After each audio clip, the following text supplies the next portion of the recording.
Pessoal, então meu nome é Sérgio. Por favor, não me chamem de professor Sérgio.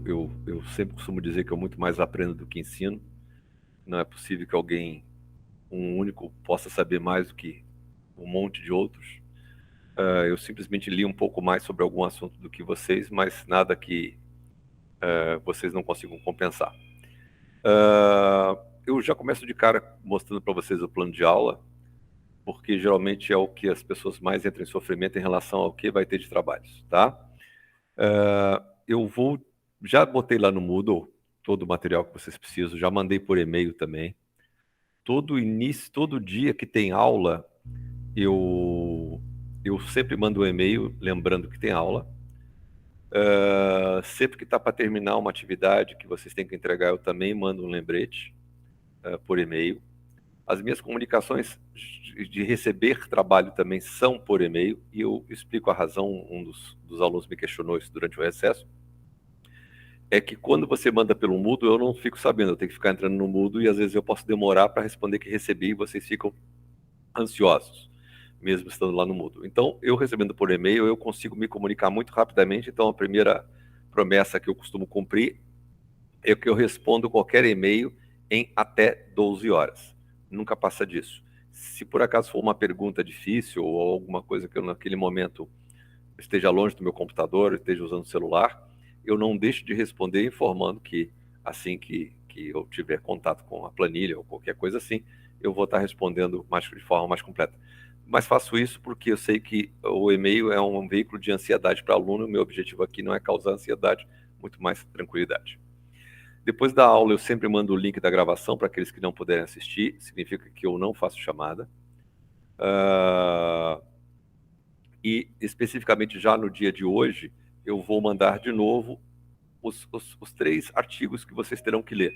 Ah, mas como é que são os meus artigos? Os meus artigos não são artigos acadêmicos, são artigos de jornal. O meu intuito é sempre fazer com que vocês leiam mais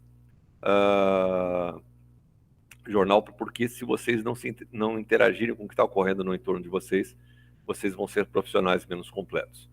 Então, os artigos são sempre, eu tento sempre manter coisas bastante atuais. Eu leio Folha de São Paulo, Estado de São Paulo e o Globo. Então, geralmente a fonte é um desses 3. Ou alguma outra coisa que eu tenha encontrado que eu acho que seja pertinente. Então, especificamente hoje, eu vou mandar 2 artigos de jornal e mais um pequeno cartunzinho que é para a gente poder conversar na nossa primeira atividade individual, ou na primeira atividade avaliativa, que vai ser no dia 19. E por que dia 19? Porque dia 12, semana que vem, é feriado. Então nós não estaremos juntos. Em compensação, o calendário prevê 2 sábados EAD. Então eu tentei distribuir essas atividades nesses 2 sábados para que vocês possam ler numa boa, tá? Então teremos primeira atividade de discussão, segunda atividade de discussão, artigos de liderança também dos jornais. A terceira atividade é vocês vão escrever um texto de próprio punho, pode ser digitado ou escrito à mão e me mandar, ou no e-mail, o que vocês acharem melhor, a forma como vocês acharem mais fácil para vocês, um texto me explicando o que os motiva a estudar. Por que esse texto?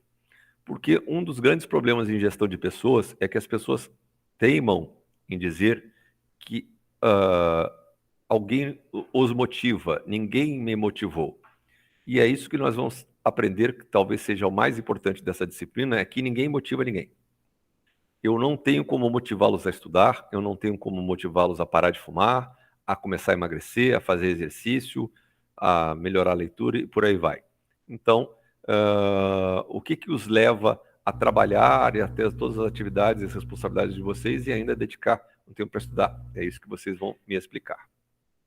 Depois tem uma planilha, que também já está lá disponível, que é âncoras de carreira.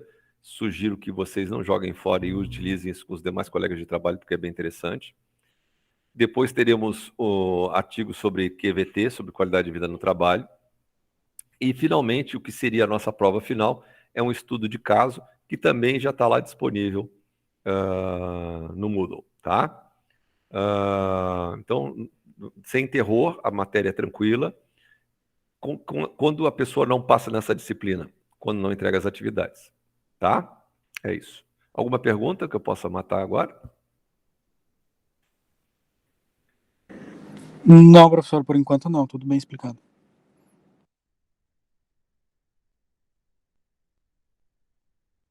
Então eu vou passar para a apresentação propriamente dita. Essa disciplina aqui basicamente são as ferramentas para vocês aprenderem a trabalhar enquanto gestores que serão, se Deus quiser, no futuro próximo, se é que já não são. E eu vou tentar dar os macetes que a vida foi me ensinando. Eu, por sinal, peço desculpas antecipadas. Eu parto do princípio que todo mundo me conhece, o que não é verdade. Eu sou professor desde 2012, tá? Ou seja, estou há 9 anos na academia. Só que eu tenho muito mais tempo do que isso de trabalho em empresa privada. Eu tenho 33 anos em empresa privada. Fui gestor quase a vida inteira. Os 10 anos anteriores a ser professor, eu fui gestor hospitalar. Eu já fui comissário de bordo, 15 anos. Já tive restaurante, ou seja, já fui empreendedor. Então, eu tenho um leque grande, principalmente no setor de serviços, tá? A indústria que eu conheço foi o que eu fui aprendendo o fato de trabalhar em hospital, que por incrível que pareça, o hospital tem muito a ver com indústria. Talvez ao longo desse semestre eu possa contar as similaridades.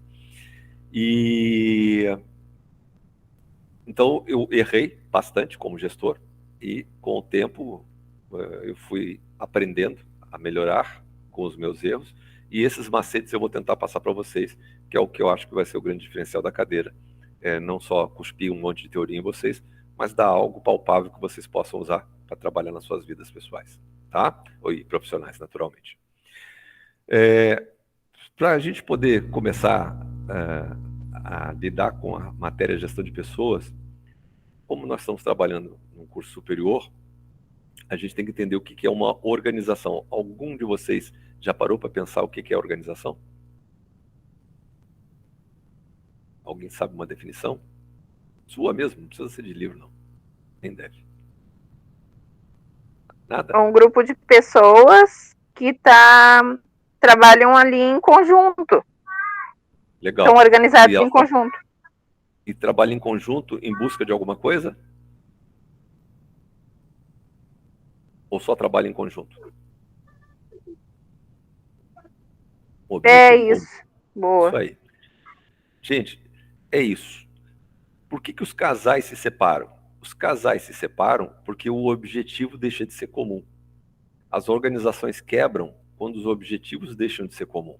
Vocês devem ter visto a denúncia que houve no domingo de uma ex-funcionária do Facebook em relação às técnicas que o Facebook usa para atrair os adolescentes para ficarem viciados no Facebook. Eles usam algoritmos.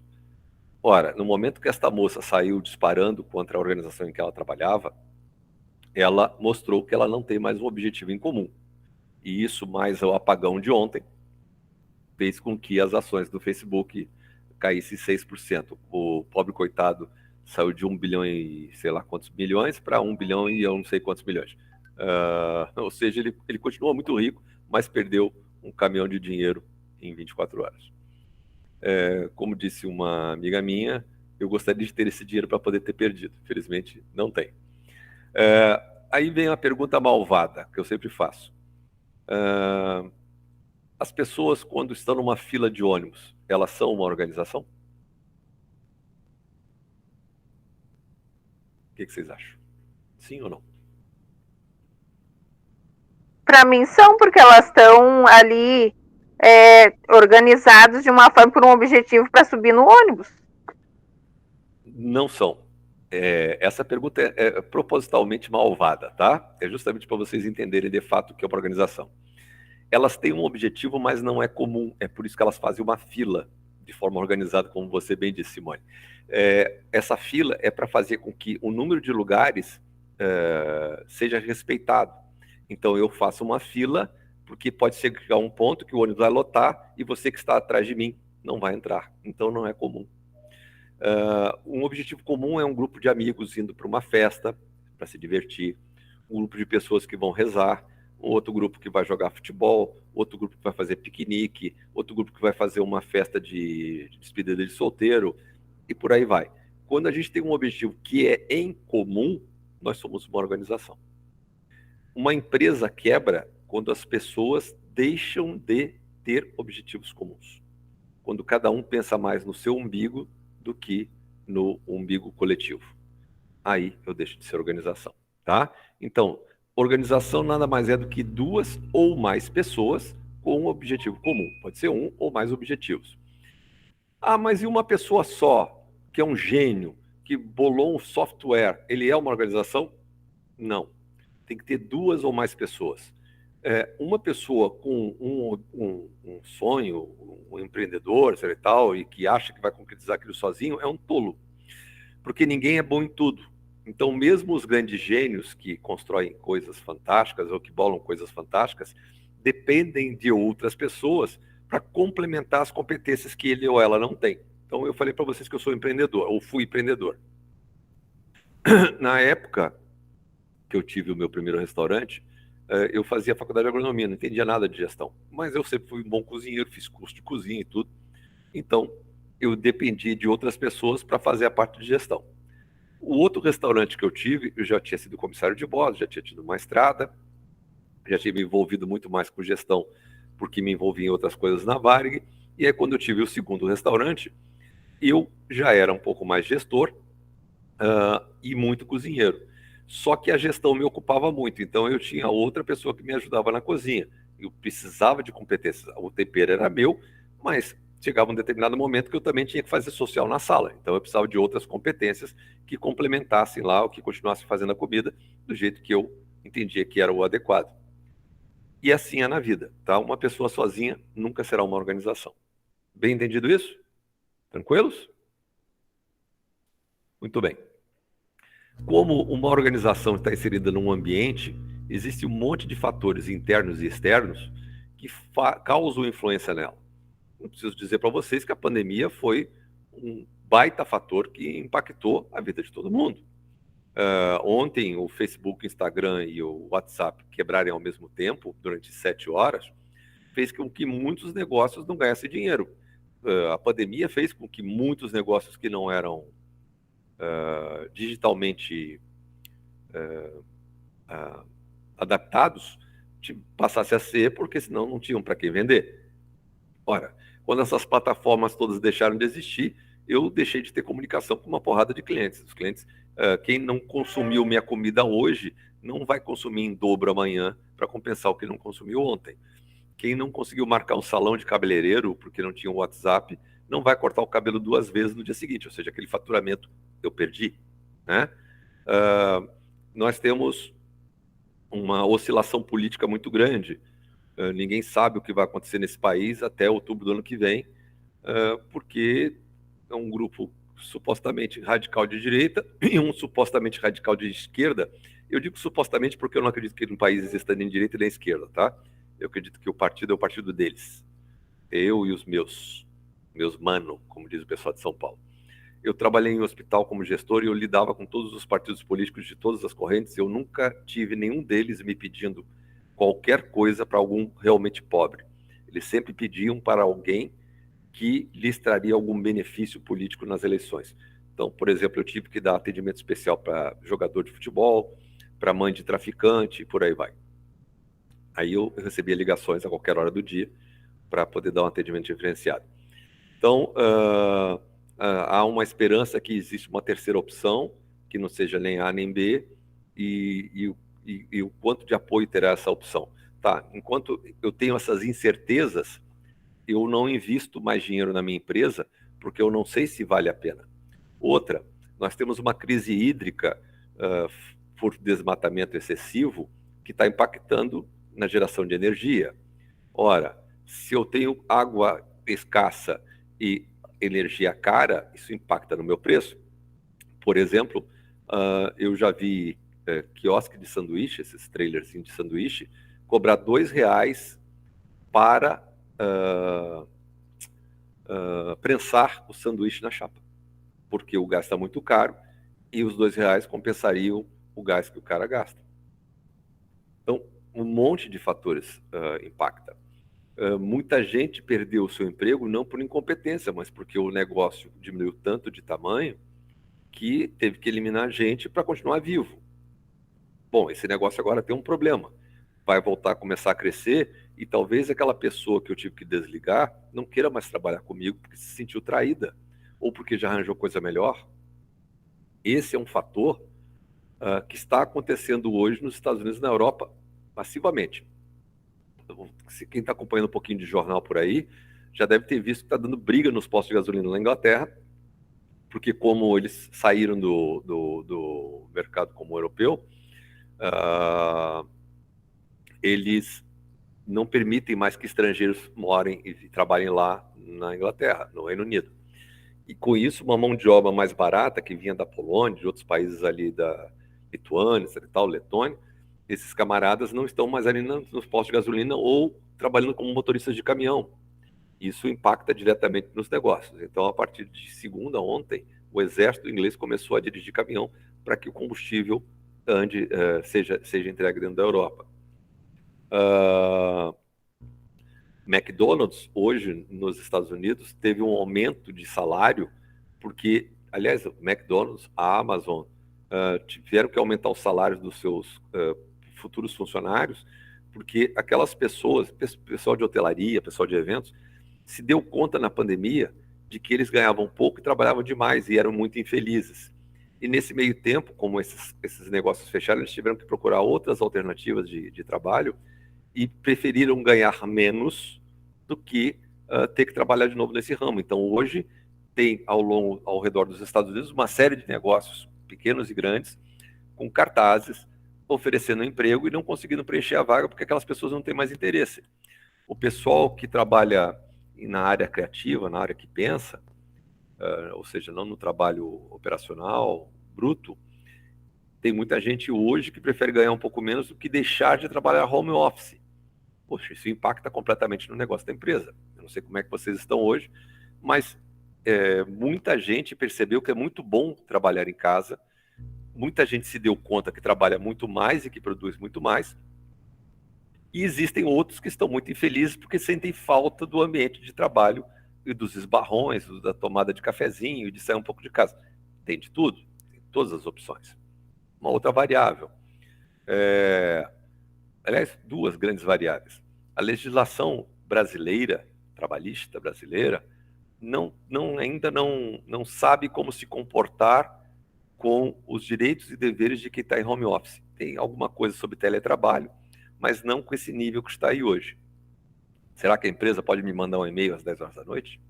Será que eu tenho que responder um WhatsApp que chegou do chefe às 8 horas da noite? E a vacina? Será que eu sou obrigado a tomar ou não? O meu direito individual é que eu posso decidir se eu vou tomar ou não. É verdade. Mas a legislação trabalhista prevê que o direito individual não se sobrepõe ao coletivo.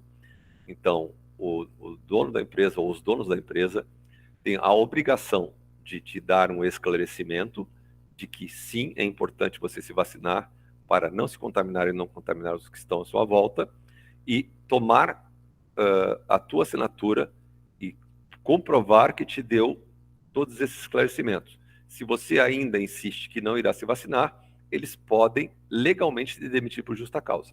Já tem precedente, já criou jurisprudência, como auxiliar de higienização de um hospital que se recusava a vacinar, apesar de ser esclarecida de que aquilo não seria adequado.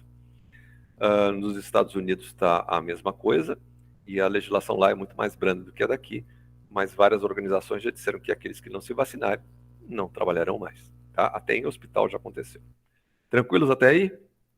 Ou muito ligeiro? Tá. Ora, como o mundo muda, vocês são todos jovens, mas vocês lembram que existia uma empresa chamada Kodak? Lembram ou não? Sim, era de fotografia sim. ou câmera. Isso tudo. E filme de raio-x. E alguém sabe o que aconteceu com ela? Em 2010, depois de 100 anos de existência, ela Declarou quebrou. falência. Isso aí. E Ô, professor, deixa só um Ah, comentário. por No favor. semestre passado, nós fizemos uma grande resenha, pelo menos para quem fez a gestão e empreendedorismo, justamente sobre o caso Kodak. Então, quem teve a oportunidade de estudar sobre isso acabou estudando desde o início, quando o cara montou e criou o nome Kodak até os dias de hoje, né? Então foi agora o senhor falando, acho que vai ser muito legal pegar o gancho da outra matéria, né? Verdade. E olha que a gente não se combinou. Nem sei quem deu a matéria, na verdade. É, A Kodak, ela ganhou caminhões de dinheiro vendendo filme. Cara, eu sou do tempo que a gente cuidava com a foto que tirava, porque o filme era muito caro e revelar era mais caro ainda. E eles ganhavam muito dinheiro também com filmes de raio-x. Chegou numa determinada época que eles criaram a máquina, essa digital. Só que eles ganhavam tanto dinheiro com o filme que eles resolveram guardar a invenção no armário. O que eles não se deram conta? De que alguma outra empresa poderia também criar a máquina. Se não me engano, foi a Nikon que criou a máquina digital, lançou no mercado. Quando a Kodak resolveu lançar, já era, perdeu o pioneirismo, né, o primeiro entrante. Mas ela ficou tranquila, porque ela também ganhava muito dinheiro vendendo filme para raio-x de hospital, que é muito mais caro. Qual foi o problema? Alguém inventou uma máquina digital para fazer raio-x em hospital. Eu não preciso mais de filme. Para vocês terem uma ideia, o hospital último que eu fui gestor, Santa Cruz do Sul, uma cidade do interior do Rio Grande do Sul, em 2008, nossos raios-x eram todos digitais. Qual é a vantagem? Além de reduzir meu custo, aquela foto que a gente tira do osso do camarada vai parar no monitor grande e o doutor consegue, com o dedinho dele na tela, girar o osso e olhar em várias coisas e aumentar e diminuir, coisa que no filme não conseguia. Quando ela se deu conta, já era. O que ela faz hoje em dia? Isso aqui que eu estou usando, que por acaso são lentes da Kodak. Por que eu comprei lentes da Kodak? Porque são as mais baratas. Quer dizer, eles não conseguem nem fazer uma lente que é especialíssima. Eles fazem uma lente para óculos, que qualquer um consegue pagar.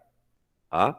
Então, quando a gente perde o contato com o mundo, a gente perde dinheiro. Uma outra empresa que eu gostaria de citar como exemplo, e que o pessoal da logística acaba abordando bastante nas aulas, é uma chamada Toyota. Qual é o problema da Toyota? A Toyota, ela começou a ganhar muito dinheiro na década de 70. O que houve? Deixa eu recapitular um pouco para trás para que vocês entendam. Pessoal, vocês devem ter já estudado o sistema Toyota de produção, os professores devem ter falado maravilha disso. Pois muito bem. Na realidade, após a Segunda Guerra, 51, 52 mais ou menos, vários operários de várias empresas japonesas, inclusive da Toyota, entraram em pé de guerra contra os seus patrões para aumentar o salário. A greve durou 10 anos. No final dos 10 anos, os patrões ganharam a parada. Só que eles se deram conta de que um país que nada mais é do que um monte de pedra no meio do mar, o Japão são várias ilhotazinhas, que não tem nenhum recurso mineral próprio, tudo tem que vir de fora, eles não poderiam se dar ao luxo de desperdícios.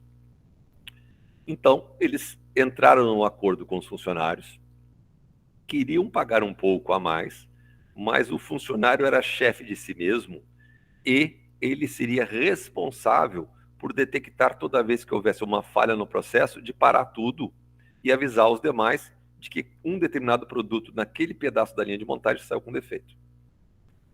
Que é algo impensado com a qualidade de mão de obra que a gente tem hoje nas nossas fábricas. Por que isso é importante?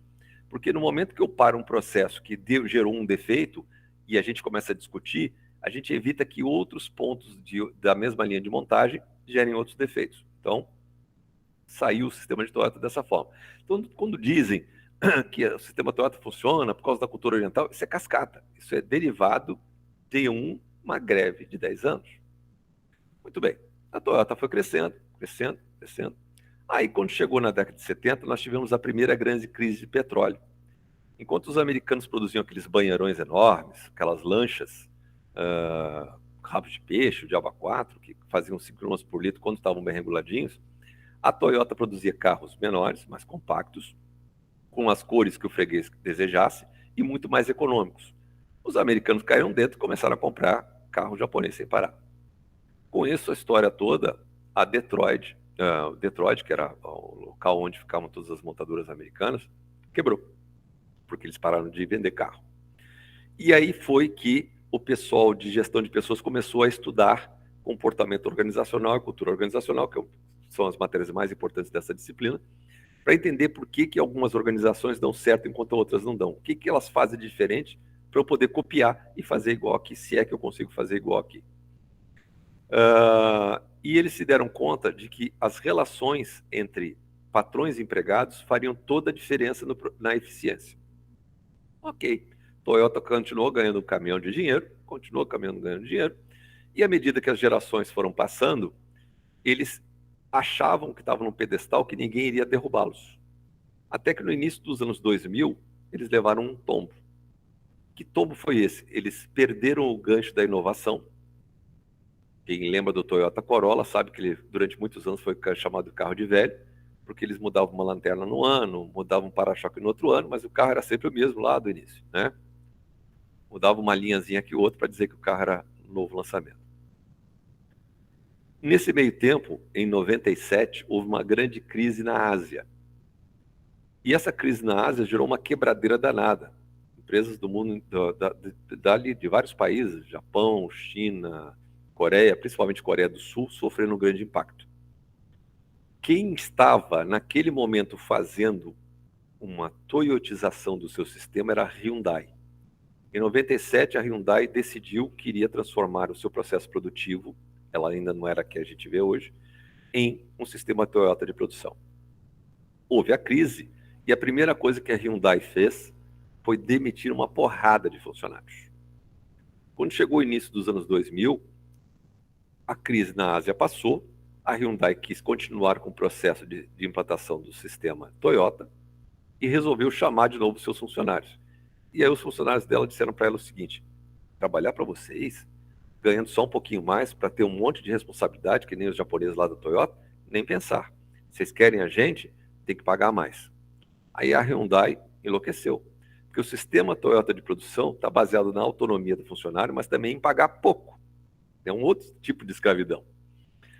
E aí o que a Hyundai fez? Sentou a bunda, pensou. Sim, precisamos de uma equipe de design que seja os Top Gun. E vamos robotizar, automatizar todo o nosso processo produtivo. Esquece o sistema Toyota de produção. Colocaram um caminhão de dinheiro, tem meia dúzia de operários. Uma parte desses operários são próprios, uma parte são ex-funcionários que são demitidos e depois terceirizados com salário mais baixo. Então você tem no mesmo processo de manutenção de máquina, um camarada que é antigo, está ganhando um salário que está congelado, e um outro que já foi colega dele, que agora é terceirizado, que ganha muito menos. Sabe o que aconteceu com a Hyundai? Ela virou campeã de vendas no mundo em inovação e ultrapassou a Toyota. Eu já volto à Hyundai já, tá? A Toyota só se mancou que estava perdendo espaço em 2012. Ela levou quase 10 anos em briga interna, porque os objetivos deixaram de ser comuns. O presidente, que não era da família, começou a brigar com o sócio majoritário, que era da família. Um queria uma coisa, outro queria outra. Até que finalmente entenderam que ou eles chegavam num acordo, ou a Toyota ia perder mais mercado ainda. É por isso que a Hyundai ultrapassou a Toyota. Voltando à Coreia do Sul.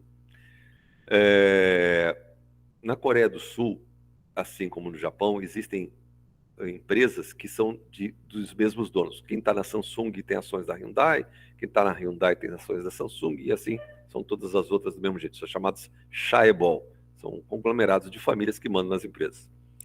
Você pediu demissão da minha empresa, eu não gostei da forma como você fez isso, eu aviso os outros empresários e você não consegue mais emprego em lugar nenhum dentro da Coreia do Sul. Então, você tem que marchar de acordo com a forma como eu mando. A consequência disso é que em 2010 aumentou em 300% o nível de suicídios na Coreia do Sul.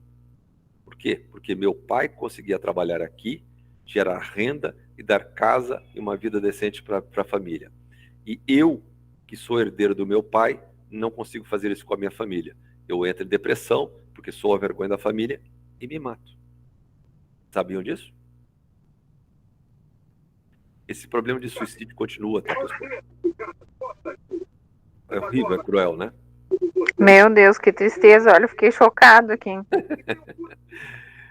Cara, não é mole. As organizações nos transformam nos chamam de parceiros, colaboradores, mas experimenta deixar de produzir ou cair a produtividade um pouco para ver se você não leva um pé na bunda, tá? Você é parceiro enquanto você está dando lucro. Deu qualquer coisinha, todo o teu histórico anterior, você vira só um número. Isso nos leva a pensar o quanto as organizações de hoje não são muito similares às do início da Revolução Industrial, lá da época do Taylor, lá na época do Chaplin, que o cara ficava apertando um monte de parafuso. Nós não somos muito diferentes disso. Tá, e aí, como eu havia comentado com vocês, quando a Toyota começou a ganhar essa grana, os estudiosos da área de organizações começaram a estudar cultura organizacional, que é o assunto que nos traz hoje e que eu espero que no final dessas aulas sobre cultura, as nossas aulas vão ser sempre de 7 às 8, eu esqueci de falar, tá, pessoal? Que vocês aprendam a saber para onde mandar os seus currículos e se vale a pena ou não trabalhar em uma determinada empresa. Essa é a minha pretensão aqui, e que vocês aprendam a detectar esses sinais nas suas empresas atuais. Porque quando os valores da gente não batem com os valores da empresa, o que a gente tem é infelicidade. Aí trabalhar infeliz não é bom, porque a nossa vida é muito curta e a gente passa muito tempo dentro de uma empresa. Então, o que é a tal da cultura organizacional? A cultura organizacional é uma cultura que está permeada, que está inserida dentro de cada organização, que tem, não raro, características da sua matriz.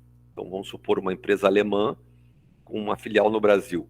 Ela vai ter características da matriz alemã e ela também vai ter características dos seus funcionários, porque ela está sediada no Brasil. Se você pegar uma mesma empresa sediada no Rio Grande do Sul e a outra sediada no Nordeste, você vai ver que ela tem diferenças, né? Aliás, aproveitando, alguém sabe por que a Fiat foi parar em Minas e não foi parar em São Paulo, como todas as outras empresas automobilísticas? Não? Acontece o seguinte, pessoal. As empresas montadoras de São Paulo estavam na região chamada ABC, que na verdade é a ABCD, Santo André, São Bernardo, São Caetano e Diadema. O grosso das montadoras todas foi parar lá nos anos 50 e se fixou praticamente até agora lá. E a Fiat, na década de 70, tratou de tomar o rumo para Minas. A razão é uma só. Lá em São Paulo, os sindicatos eram muito fortes e faziam muita pressão sobre a gestão, e os sindicatos lá em Minas não eram. Então ela conseguiu construir uma relação maior com seus funcionários, justamente porque não havia uma pressão de sindicatos em cima. E pela mesma razão, a Renault, a Peugeot e a Citroën foram parar em São José dos Pinhais, no Paraná, do lado de Curitiba, que é para não ter a pressão dos sindicatos. A cultura de uma empresa é o resultado das relações de longo prazo que existem lá dentro. Se eu estou entrando numa empresa agora, eles vão me dizer assim, olha, aqui não pega bem você fazer isso, olha, aqui esse tipo de roupa não é legal, olha bem o tipo de maquiagem que você está usando, olha, um brinco desse tamanho não é conveniente, olha, aqui na nossa empresa, no restaurante, a gente procura falar baixinho, o cafezinho é só em determinado período. Essas coisas todas vão sendo construídas na cultura, no dia a dia, na convivência entre as pessoas dentro da empresa. Então, eu já havia adiantado, a cultura organizacional foi justamente o estudo na década de 80 do sucesso toyotista que impactou, houve uma mudança. Enquanto no modelo fordista, taylorista, o homem era parte de uma máquina, no modelo toyotista o homem pensa, ele se mete, ele fala, ele conversa com os demais para melhorar o processo produtivo. Se ninguém nunca viu um modelo toyotista em ação, tem um determinado ponto, vamos supor que lá o cara estava construindo um parafuso que ia dentro de um cabeçote. Aí ele reparou que aquele parafuso não tinha sido fabricado da forma adequada pelo anterior e iria produzir um defeito dali para frente. Aí ele parou. Naquele ponto que ele parou, todos os demais que faziam a mesma coisa também param. E aí eles se reúnem e começam a discutir entre si e com os supervisores, quais podem ter sido as causas. Enquanto todos não estiverem convencidos, não se para a discussão. E essa discussão, gente, às vezes leva 6, 7, 8, 9 horas. Não basta entrar em consenso, todo mundo tem que estar convencido. Convencido significa que eu entendi e você está certo, tá? Eu entendi e vocês estão certos. Tá, e os demais funcionários ficam parados? Não, eles ficam fazendo preventiva nas máquinas, regulando o tempo todo para deixá-la sempre pronta. Então significa que eu nunca preciso parar as máquinas para fazer a preventiva, porque toda vez que dá uma parada dessa, eu já faço regulagem. E quanto mais regulagem eu fizer, menos defeito dá. Tá? Só que isso só funciona quando o funcionário faz parte do processo decisório. E é por isso que o sistema toyotista é tão diferente do taylorista. O taylorista não cabia o cara pensar, era mecânico, né? Se eu enfio tampa de caneta na caneta o dia inteiro, é só isso que eu vou fazer. Eu não posso querer mudar a forma de enfiar essa tampa e nem posso querer mudar de atividade, porque é isso que eu vou fazer. No tempo que eu trabalhava na Varig, tinha uma linha de montagem de salada para o avião. Então, um botava a maionese no pratinho, o outro botava a rodelinha de ovo e o outro enfiava o pepino na azeitona furadinha e botava no pratinho. Eles faziam isso o dia inteiro.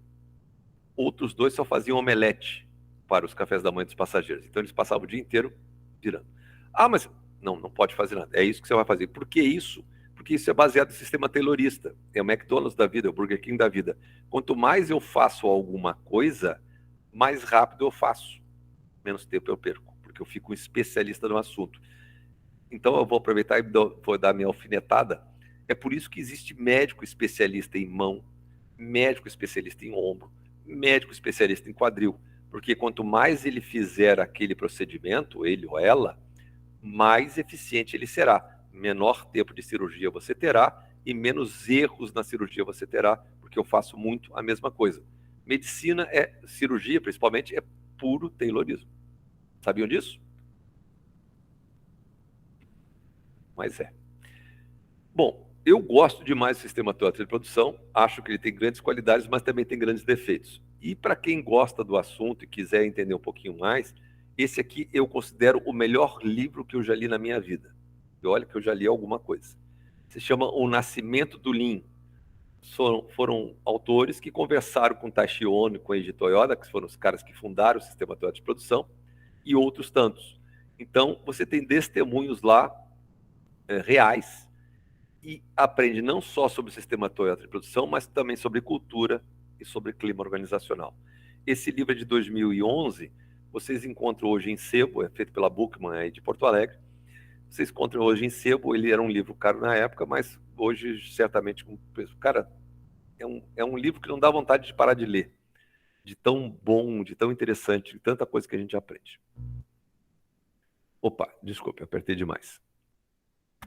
Alguns conceitos sobre cultura organizacional, eu estou trazendo de duas fontes diferentes. Um é o Schein, que é um psicólogo que trabalha bastante com a parte de cultura organizacional, e outros são dois autores brasileiros, Fleury e Fischer, que são professores da USP. E vocês vão se deparar muitas vezes com Fleury e Fleury, que é marido e mulher, também professores da USP. Tá? O Schein diz o seguinte: a cultura organizacional nada mais é do que um conjunto de pressupostos básicos. O que quer dizer isso? São coisas que a gente assume como verdades, que são problemas que foram acontecendo na empresa e ao longo do tempo nós fomos criando soluções para aqueles problemas. Então, quando vier aquele problema de novo, a gente já sabe como resolver, a gente não precisa se perguntar. Toda vez que surgir alguma coisa diferente, que a gente não sabe como lidar, a gente conversa uns com os outros e gera a solução para aquilo, e aquilo é dado como verdade a partir daquele momento. Qual é o grande problema? Quando a cultura é muito forte, quando a cultura é muito antiga, quando é uma empresa familiar, uma empresa muito antiga, algumas coisas que a cultura disse que eram verdades absolutas já deixaram de ser e a gente não consegue mudar. Foi o que aconteceu com a Kodak. Foi o que aconteceu com a Toyota, depois de ter muitos anos de sucesso. Foi o que aconteceu com a Ford, que era a maior montadora do mundo, e hoje é a 14ª ou 15ª, se tanto. Tá? Hoje não está mais nem no Brasil. Por que é importante estudar cultura? Bom, tem dois autores aqui que são de 99, mas o que eles falam é bastante lógico, bastante atual. três autores, perdão, Schebenhorn, Hunt e Osborne. Eles dizem o seguinte: primeiro, quando eu estudo cultura, eu consigo entender quais são as fronteiras entre eu e os demais membros da empresa, ou entre os membros de uma empresa que eu estou querendo estudar para ver se vale a pena eu estar nela ou não. E nisso, o conjunto de regras que existem dentro dela vão me dizer se eu sirvo para aquela empresa ou não. Porque, gente, não é que a empresa seja ruim e eu que seja bom, ou eu que seja ruim e a empresa que é boa. É que, às vezes, não bate a química.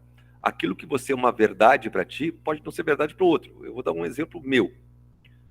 Eu jamais poderia trabalhar nas Forças Armadas. Eu não consigo, é um defeito meu. Eu não consigo obedecer ordem de gente que eu considero burra. Não consigo. Não consigo. Eu ia viver preso. Eu não ia nem discutir, mas não ia obedecer. Ia viver preso.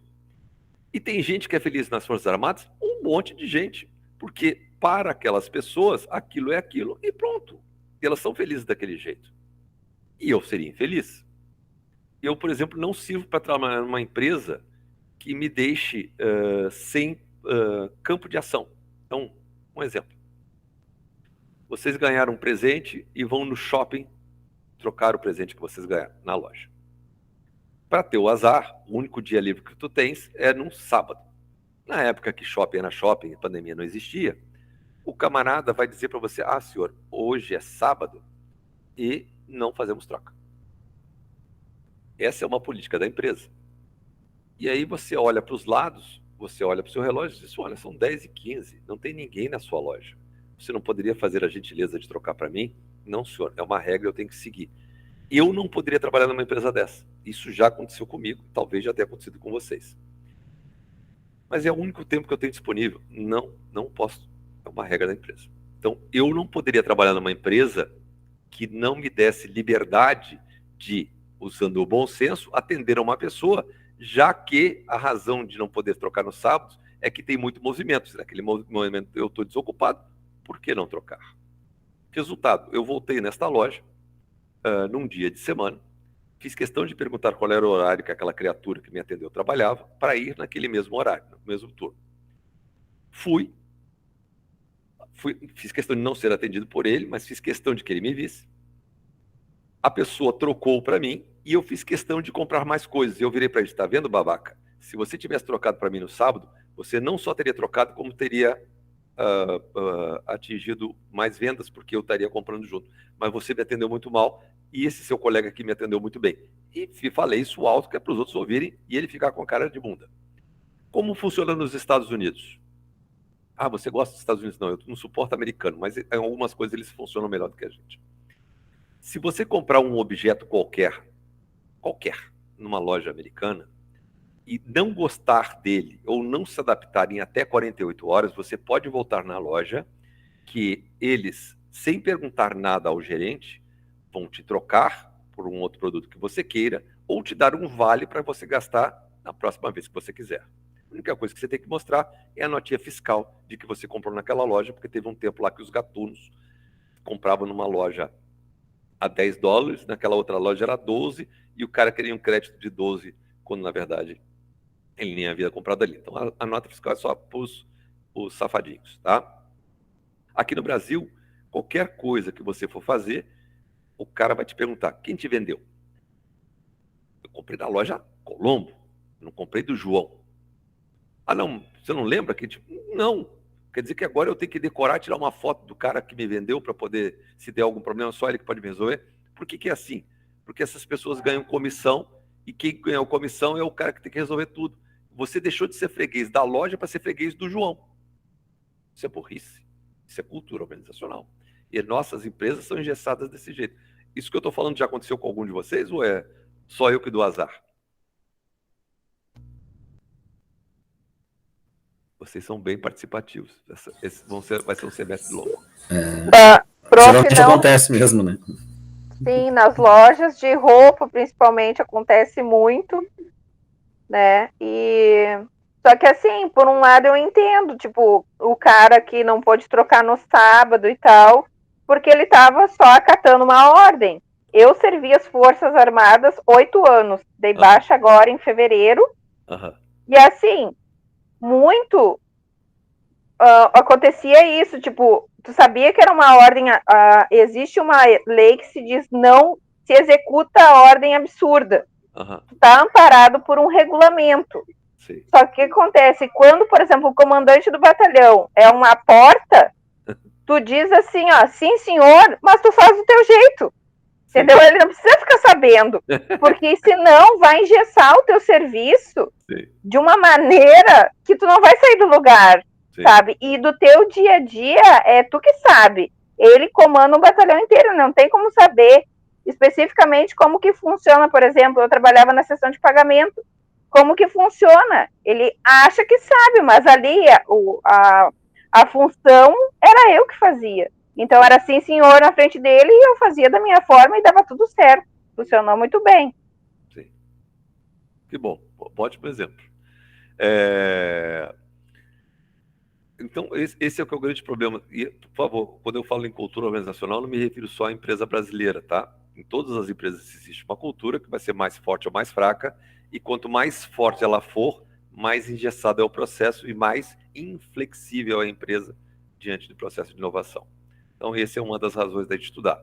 Outra razão que eles apontam é que, dependendo de como é a cultura, eu não sei como agir com fatos inusitados, com fatos novos. Se o cliente vem com uma proposição diferente daquela que eu estou acostumado, e eu não me sentir com autonomia para resolver, eu vou me tremer todo e vou ter que me socorrer do meu gestor. Isso é um erro. De novo, vou pegar um exemplo muito atual. Minha sogra quebrou o fêmur agora no sábado, tá? Fomos parar no hospital, mulher é enfermeira e eu fui gestor hospitalar. E aí ela me telefonou dizendo que estava saindo da emergência já para o quarto, que depois iriam para bloco cirúrgico. Eu fui para o hospital, eu moro em Novo Hamburgo, tudo é pertinho. Cheguei lá e virei para o cara da recepção, dizendo que minha sogra estava no leito tal. Ele olhava no sistema e nada de encontrar. Olha, ela saiu da emergência, mas eu sei até que já está deitada na cama. Aí ele resolveu ligar para o andar, onde eu disse que ela estaria, e descobriu que eu estava certo. E aí, muito bravo, falou para o outro, de uma forma baixinha, mas que eu não sou surdo e ouvi, de que, como é que pode? O cliente já sabe e a gente não fica sabendo. Aí eu olhei para ele e disse, ué, mas por que você tem que ficar sabendo? Tem que estar no sistema. Ah, não, é porque elas têm que informar para a gente da recepção, ou seja, a unidade tem que informar para a gente que a paciente chegou lá naquele leito, que é para eu, que sou da recepção, transferir. Ah, mas isso não tem lógica? Não, mas é assim que funciona. Não, então tá, então me permita. Vou te explicar por que não tem lógica. Porque se ela não transfere para o sistema dela, ela não consegue fazer pedido de medicação, nem pedido de exame. Aí ele olhou, como é que o senhor sabe disso? Porque eu fui gestor hospitalar e esse sistema que você trabalha, quem implementou nos outros 2 hospitais, fui eu. É assim que funciona. Eu até te digo qual é o mecanismo para... Ah, é? Tá, mas por que o senhor acha que faz assim? Porque são burros. Foi a resposta que eu dei para ele. São burros. Mas como é que eu vou ficar sabendo em que leito estão as pessoas? Cara, tu tem uma tela de computador na tua frente. É só checar no andar os leitos que estão disponíveis, os leitos não estão disponíveis. Ele muda a cor. Não vai fazer diferença quem faz o processo se você é outra técnica. Só que para a técnica vai fazer toda a diferença do mundo, porque ela ainda vai ter que pegar um telefone e te pedir para parar de fazer o que você está fazendo e transferir para ela no sistema. E naquele momento você podia estar atendendo um cliente e não atendê-la com a velocidade que ela precisava. Então, quem gerou essa norma? Burro. Aí, resultado, a conversa ficou muito mais amena, ele entendeu que eu não estava falando bobagem e que realmente não tinha lógica nenhuma o processo. Detalhe, o processo não vai mudar porque eles são muito burros mesmo. A Unimed, Vale dos Sinos, nossa senhora, Deus me livre e guarde. Bom, vamos lá para 3. Finalmente, a cultura organizacional ajuda as pessoas a se unirem da seguinte forma. É como se a gente vestisse uma camisa do Inter ou do Grêmio. A gente se sente parte de algo. Se vocês olharem essa gurizada de 14, 15 anos, todos eles se vestem muito iguaizinhos, né? É o boné, é a camisa fora da calça, é a calça maior do que a cintura, a cueca aparecendo. Se vocês olharem, parece um time de futebol, né? São todos muito parecidos. Aquilo é uma identidade. O gaúcho tem muito hábito de usar camisa de clube. Isso não é comum lá fora, tá? Isso é muito típico aqui da terra. Rio, São Paulo, que tem muito mais times, não fazem isso com a frequência com que se vê aqui. Inter e Grêmio. E por que isso? Porque isso cria uma identidade. E me perdoem o grau de sincericídio, mas aqui vocês não são nem gremistas, nem colorados. Vocês são antigremistas ou anticolorados. Se um time da terra for jogar contra um time argentino, vocês torcem pelo time argentino, mas não torcem pelo time da terra. É cultural. Se você vai quando podia ter festa, né? Homens e mulheres. Os homens ficam num canto e as mulheres ficam em outro. Estou mentindo? Que é assim? Não está. Lamentavelmente, eu geralmente vou para o lado das mulheres. E a razão é muito simples. Eu não suporto futebol. É só o que falam. E quando eu digo que eu não gosto de futebol, a primeira coisa que eu ouço é: você é carioca, você deve ser flamenguista, não quer falar. Não, eu não gosto de futebol, eu não gosto. Não assisto nem Copa do Mundo. E com as mulheres eu tenho mais assunto, porque eu gosto de cozinhar, eu tenho sempre uma receita, eu gosto de planta. Em suma, eu tenho o que conversar. Então eu vou pro lado das mulheres.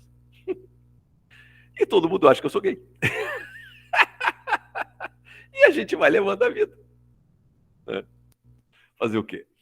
A cultura, então, cria uma identidade, um grau... Prof, deixando aqui um parênteses, o senhor deve se dar bem com as mulheres, porque tem assunto. E deve cozinhar bem também. Tem que cozinhar, né? Depois de tanto tempo cozinhando, quem cozinha aqui no dia a dia sou eu, minha esposa, viu? Em casa. Eu tenho 2 churrasqueiras na casa e não uso nenhuma das 2, porque eu parto do princípio que churrasco qualquer um faz tendo uma carne boa. Então eu cozinho, tenho fogão industrial, tudo. Eu cozinho, quando posso receber pessoas, eu cozinho comida mesmo. Então, eu tenho um panelão enorme de feijoada. Aqui em casa cabem 70 pessoas sentadas, eu gosto de receber. Tem 2 anos que não recebo ninguém, né? É triste, mas acho que vai demorar mais um cadinho para a gente voltar a receber. Eu estou quase na reta final, tá, pessoal? Eu só não quero perder a linha do raciocínio. Existe um outro autor, que é o Smirsic, que diz o seguinte: quando se começou a estudar a história de cultura na década de 80, você passou a ter 2 linhas de pesquisa. Uma que entende que a cultura é uma variável, algo que uma organização tem e que pode ser manipulada e mudada, que não é a visão mais atual, mas era o que se tinha na época. E a segunda linha é que entende que a cultura é a razão de existência da empresa. É ela que vai determinar como eu devo me comportar, de que forma são as demissões da minha empresa, de que forma são as admissões da minha empresa. E esta segunda linha é que é hoje o que mais se estuda. Porque se reparou que ao longo desse tempo, de 80 para cá, muita empresa quebrou exatamente porque não conseguiram se adaptar às mudanças ambientais. E depois que veio o advento da internet, em que nós temos acesso a muito mais informação de como as coisas são e de como deveriam ser, a cobrança aumentou muito mais, né? Entretanto, as empresas continuam usando a cultura como uma forma de criar um discurso único de como nós devemos nos comportar. A grande crise que deu nessa depoimento da moça do Facebook no domingo, dizendo que o Facebook usa algoritmos para viciar os adolescentes a usar Facebook e as pessoas ficarem tapadinhas, que esse discurso era interno, todo mundo sabia e ninguém nunca tinha se revoltado, até que a mulher, que era uma diretora de segurança, resolveu dizer que não, eu não quero mais fazer parte disso, botou a boca no mundo, e hoje ou ontem, não lembro, acho que foi ontem, foi depor inclusive no Congresso americano. Mas por que existe esse discursinho? Para que a gente se sinta parte. Então, é por isso que às vezes a gente entra numa empresa e não percebe que as pessoas nem se dão bom dia. Que aquilo é a cultura da empresa. Mano, tu é louco? Toda hora passa por mim e dá oi, dá bom dia? Basta dizer uma vez. Né? Só se for para ti o bom dia. E em outras empresas já é o contrário. A gente passa, sorri, conta uma piada, dá um sorriso, e aí tudo tranquilo. Você sabe que é diferente. Os ombros estão arqueados, é uma empresa triste. Os ombros estão para cima, é uma empresa feliz. Eu não olho o relógio o tempo todo para ver se já está chegando o horário final do expediente, é uma empresa feliz. Se eu olho, é uma empresa triste. Esses são os tiques que eu vou tentar ensinar para vocês ao longo da nossa prática, tá? Pessoal, alguma dúvida, alguma coisa que vocês queiram comentar? Eu vou parar por aqui e a gente retoma no dia 19. Só peço então para vocês lerem o conteúdo que eu estou mandando e que também está no Moodle, que é para a gente poder bater papo na nossa primeira atividade avaliativa. Tudo tranquilo? Tudo tranquilo. Professor. Então tá, pessoal. Não, Obrigado. professor Sérgio, só queria colocar fazer uma colocação. É Sérgio. Sérgio. Isso, Sérgio. obrigado. Melhorou. Eu queria só fazer uma colocação que essa última questão que o senhor falou referente, né, a empresa triste, a empresa, né, na verdade, eu saí de uma empresa triste para passar a trabalhar numa empresa que eu me sinto muito melhor, e é realmente essa colocação aí que o senhor colocou em aula. A gente se sente realmente assim. Infelizmente, né, cara? Não precisava ser assim, né? As pessoas podiam ser muito mais light, muito mais divertidas. Sim. É uma pena. Não, mas eu passei a trabalhar agora com uma empresa da família, né?